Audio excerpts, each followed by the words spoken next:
anxiety disorders. Welcome, future executors. You are not here for platitudes or passive understanding.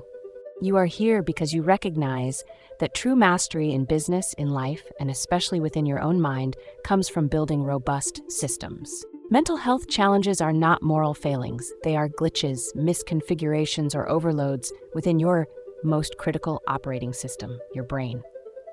For too long, conversations around mental health have focused on diagnosis and feeling, often leaving individuals in a reactive loop. I feel anxious, therefore I am anxious. This paradigm traps us in a cycle of understanding without execution. Our mission today is to shift that paradigm. We are moving from being reactive dreamers held captive by internal states to proactive executors who implement strategies, build resilience, and drive results, regardless of the internal weather. Imagine a sophisticated alarm system designed to protect your most valuable assets. Now imagine that system constantly misfiring, treating a harmless leaf blowing across the yard as a full-scale invasion. That is anxiety. Biologically, anxiety disorders are characterized by an overactive amygdala, the brain's threat detection center, coupled with an impaired prefrontal cortex, which is responsible for rational thought and calming responses. Your body is perpetually primed for fight or flight, releasing cortisol and adrenaline even when the threat is a looming deadline, a social gathering, or a simple decision. This isn't a sign of weakness.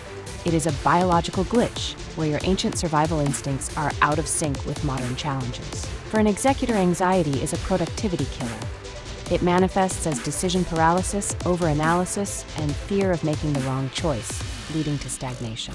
It creates avoidance loops systematically, avoiding situations, people, or tasks that trigger anxiety, shrinking your sphere of influence and opportunity. To combat the overactive alarm, we implement systems designed to manually reset your physiology. The first is the Rule of 3 grounding protocol. When the alarm sounds, your goal isn't to fight the feeling, but to interrupt the neural loop. Immediately stop what you are doing. Look around and identify 3 things you can see, then 3 things you can hear, and finally 3 things you can feel, like your feet on the ground or the texture of your clothes. This isn't just a distraction, it is a deliberate act of engaging your prefrontal cortex, which calms the amygdala. Make it a micro-habit, perform it before high-stakes tasks. Next, use structured worry time. Your brain will generate worries. Trying to suppress them is like trying to hold a beach ball underwater. Instead, designate a specific 15-minute window each day as your worry time. Throughout the day, if an anxious thought arises, jot it down on a list and address it only during your scheduled time. This reclaims your mental bandwidth, transforming scattered, pervasive anxiety into a scheduled, manageable task. Finally, use incremental exposure.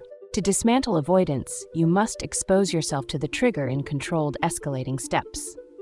Break down a fear into the smallest possible actions and stay in the situation until your anxiety naturally decreases.